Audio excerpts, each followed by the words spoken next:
This is a 35 plus Cat 3-4 race, the Auburn Downtown Crit. It's a very hilly and technical crit. This has been a couple laps in. We just crossed the start line, and it goes right into a very steep hill. Yeah, this course has multiple hills and a steep downhill, so you pretty much feel like you're climbing the whole race. Yeah, I kind of like this. It's different than, well, like is a weird way to say it. It's interesting because it's much different than a flat crit. There's nowhere to hide. So how this course is going to go is it's a little steep uphill, and there's kind of like this false flat, and then we're going to go into like a true false flat for about a 2% grade probably. Yeah, this is leading into the 180. This is pretty. I think it's still flat. Yeah, you coast down a little bit here, but then you're going to come up. And so we come around this turn into this real false flat, a couple percent grade, and it's long. It's 45 seconds long or 60 seconds long, depending on how fast you're going. And at this point in the race, it's starting to shake up a little bit, right? Yeah, and so somebody attacked, and I tried to respond to this quickly because it was his teammate was right in front of me, and I've had too many races recently where people would just like sit there and let that open, and I would watch the race go away. And this is one of those races where there's moves that happen like this, but it's the pressure. So Nate's about to apply some pressure to the race, and this consistent pressure on a hilly course like this is what makes the race happen. It's not attacking really hard and then taking it easy right afterwards. It's this constant pressure, and that's what separates your group from the chasers. It seems pretty hard to me, Pete. But the idea of this too is that I wanted to break the race up because this descent right here, it scares me, and the less amount of people, the better, in my mind. Yeah, and this, not only, one of the things you can't notice on the video is the pavement was really bad. And the speed's wrong. Yeah, speed's wrong on this, but this downhill corner, you're going very fast. 30 miles per hour. Above 30 miles an hour, and you have to brake. Some people have to brake for that corner, and then along this stretch, the pavement's also really bad again, and you set up for another kind of off-camber corner into more bad pavement. So it's a lot of staying in the right line and keeping your speed up, which makes a difference over the course of this race. Yeah, and we've got a gap there you can see in the rear camera. Our group definitely, I think I said go data guys.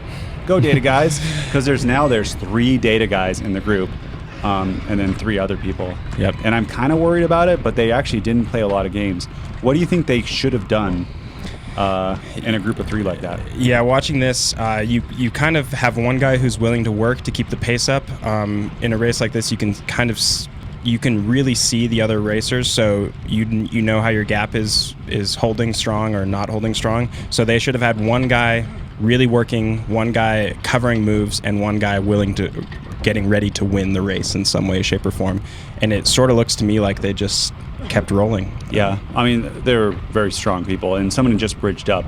That guy ends up getting, I think, 2nd in the race, maybe, but he's Cat 4. He is extremely strong, obviously. We'll see him later, too. Making that bridge, that's the hardest way to get across to your group. He did it by himself on the hard stuff, so... Yeah. But after your break gets established, this is pretty much it for the next little while. Yep. You want to jump ahead to the last, 10 minutes? Yeah, let's do last 10 minutes. So we're pretty cooked by now. Yeah, and one of the things with this race is even if just to stay in the group, you had to do some pretty monstrous power for you, especially. So, Pete, here's my problem. We're going to see it here in a bit. This downhill, unless I'm first in it, I get gapped every time. Yep. And then I have to put out so much power on the flat to catch everyone right before the hill. Yeah. Help me, Pete. So watching this, there's 2 things that you can do. You should always identify the hard part of the course for you and the easier part of the course. So I think as a bigger rider, this kind of end of the false flat, everybody slows down into this corner a little bit. Like this guy's about to pass everybody going into this corner. And I could have done that. Yeah, you could have done that. What that does is it puts you in the best position for the downhill. And then even though you weren't taking it as fast as everybody, what you could have done is done your maximal downhill effort. Watch this guy now. Yeah. So what he's doing is the same thing. He's putting himself in the best position for the part that benefits him the most. So since he can put the most time into everybody in the group on this part, that's where he has to be at the front. It's the same thing for you. You're kind of trying to mitigate the damage from the start-finish line stretch. So if you could have weaseled your way up a few more places, then you would have only had to close down a smaller gap rather than over and over. But this time actually wasn't that bad. I did pretty well that time, but you can see Mark Tucker, who, amazing descender, he tied for the KOM with all the pros who's ever done this race. He put like 100 yards on us in 30 seconds or 20 seconds. And of not pedaling, too. Of not pedaling. Yep. It's just amazing. So he ends up winning the race because, he's extremely fit, but also can descend like a madman. Yep. And then he just like soft pedals. So he gets to save so much energy. You see how hard we're going, and he's just kind of like on a regular like training ride. Yep. No big deal. And so that's one of the things that's noticeable. When you're on someone's wheel, you do a pretty good job. That magnetism's there, and so you're able to follow their line. One of the big things is going easy into that climb would have saved your legs so much, right? A lot of the shaking out happens in the last time or two, and it's everybody's done the accelerations over and over, and then one time you just can't quite get one more out of your legs. Right, and that's what happened. So really, I think that's a good point. Is I have to on the descent.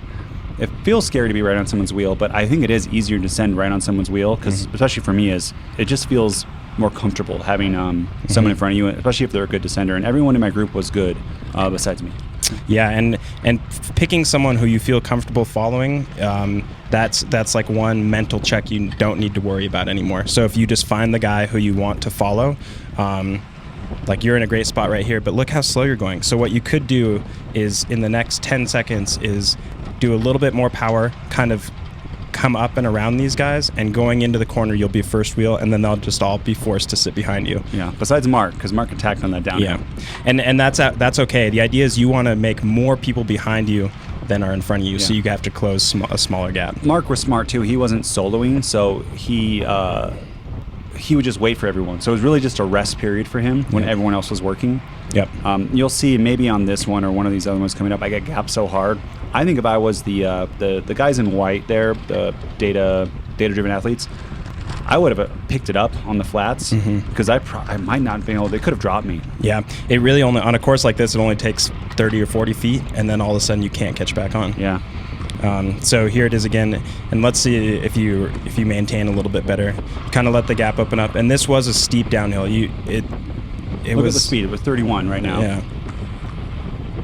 And a little bit of brakes into this corner.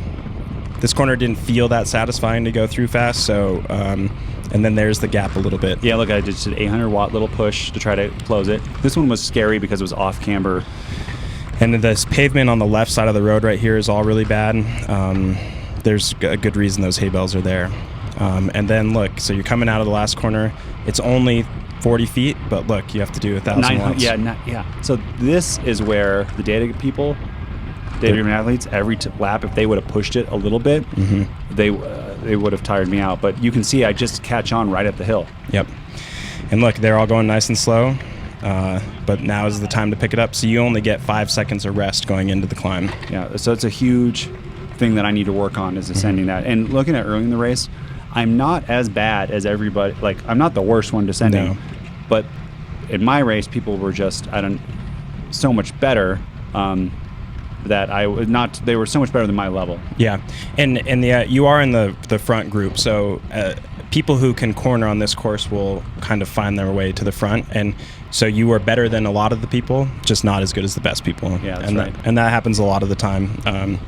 You have to kind of run what you brung. So you you handled the race pretty well, considering you were having some trouble right at the end. Even this corner, I took bad a few times where. That one was a good one. I hit that cone once. I did hear that. Yeah, I let too big of a gap open, and 23 miles per hour, shutting down that little gap on a 2% rise or whatever this is, 3%. That's tough too. Yep. And so here again, if it was me, I would probably slot off to the right and try to come around some of these people out on the second half of this climb. So this big long building was a pretty good marker. I would always try to pull through on my race about this wall on the right, and then put some power down. Since it was not quite as steep, the power would get you some speed, and you would go into the corner, and then people would be on your wheel. Yeah, I could have made, so that, we were talking about this, but that little kick that I did at the bottom, imagine if I did that kick here. Yep, exactly. I would be the first in, and everyone else would be tired too. Yep. And then I would come in with the group at the bottom. And watching your rear camera, other people were having problems, even in this group with the corners. So it's a positioning thing, so that if people are forced to be behind you, they'll just deal with the problems. Where if you're right here, so you got that nice rest, but you're gonna have to kick out of the corner again. So this is going to be, after this, it's the last lap. Yep. So things are going to start to get serious. And a lot of races that are these hilly criteriums, you'll be able to hang until you can't. And so it's every time you don't blow a bunch of energy doing something, you imagine you lasted one lap longer. Yeah. And you want to have something on the last lap, because that's when people are actually going to be able to accelerate. You can look at all the bumps on the bottom for the course map. Each one of those, I did a huge kick out of it, or almost each one. So here's a good example of, I'm going to have to kick up again. Yep, shut down. Yeah, and it's hard. This is a hard effort to shut down. And then you're going to run into the hill on the last lap. You can hear the bell. And I bet people will attack right now, right? Yeah. Look at my rear camera. At least I gapped some people. But one guy back there was just fresh. You'll see him go by everybody. So here, I'm pretty... Again, like this 800 watt effort, if I didn't do the other one, this would be pretty easy for me, but I had to do 2 in a row. And what that does now is, I am so tired at this point, but look at my heart rate. As this guy comes by, I needed to go with that. Yep. And he looked pretty strong early in the race. If you watch the full video, he was doing some pretty good pulls. But, it's hard to know, and it doesn't matter if he does it if you can't, right? So now I'm last wheel, which is exactly where I don't want to be, and super tired. That guy goes out of the cones. Whoops. Yeah, but it's a full race effort, right? You're doing 800 watts again for the third time in 60 seconds. So the idea is, if you could have just been positioned slightly better, but you're doing a good job staying in the wheels, you have to be with the front leaders, and you can see them. They're just right there. So now there's the 2 data guys and one of their teammates up there in the break that's just right up the road. And I'm so 187. My heart rate's really high right now. I don't want to pass this guy mentally, and I've like given up mentally, which I don't like. He just flicked me through. Yep. He's also a very good sprinter and a very good descender. So I was kind of like, well, I'm probably not going to make it to those guys, so now I'm just battling for 4th place. Yep. And as soon as you kind of write yourself out, it's hard. But they were only 30 feet away then, and now look, they're just getting away from you. But you decide to pass him. This is where I saved my race, right? Because I passed this guy. So you saw he gapped me every other. This is Jeff. He gapped me every other descent. So by me doing this, he can't pass me anymore until the finishing straight. If you look in the back camera too, there is another guy who is a very good descender, and we had a good gap on him, but he totally shuts it down. So we're going to come out 3 of us on this last turn together. And it's a good thing you've been practicing accelerating out of this corner, right? Exactly. I'm really good at it by now. So I immediately start to sprint out of the saddle. Do probably, I think, my best watts that I've done in racing this year. And keep going. Boom. I beat them both. Hooray. So we have another view of this. If you look at this view, this is from Jeff's camera, so you can see me come by. Sorry for the quality, I downloaded it off YouTube. But you can see my descending and kind of some of my problems. I know my socks are big. So what do you see, Pete? So as you sort of lean into this corner, you're going to have to lean more, right? Like your tires will hold a lot more energy the more you kind of lean them over, especially in that corner is a little banked. This is the off-camber one. You do lean a little better, but you're doing a good job staying and taking up the whole lane. So coming out of this final corner, pretty much right when I would stand up, you do. So you effectively jump out of the sprint the same time everybody else would, and hold everybody off. Your long power is good, so you're doing the right things. We just got to get you going through the corners a little faster. So I'm not. And then here's one more view. This is my rear camera view. And this is a good example, too. You can see how a good descender can make up a lot of time in there. But watch what happens in the sprint. First, the guy on the left, he goes out of the draft too early, right? Yeah, and yeah, you're such a big guy that I would stay behind you as long as I possibly could. Ooh. And then Jeff pops out of his cleat. Luckily, he kept it up, so that's good, but that's how it went. Yeah, nice job. Thank you. 4th place.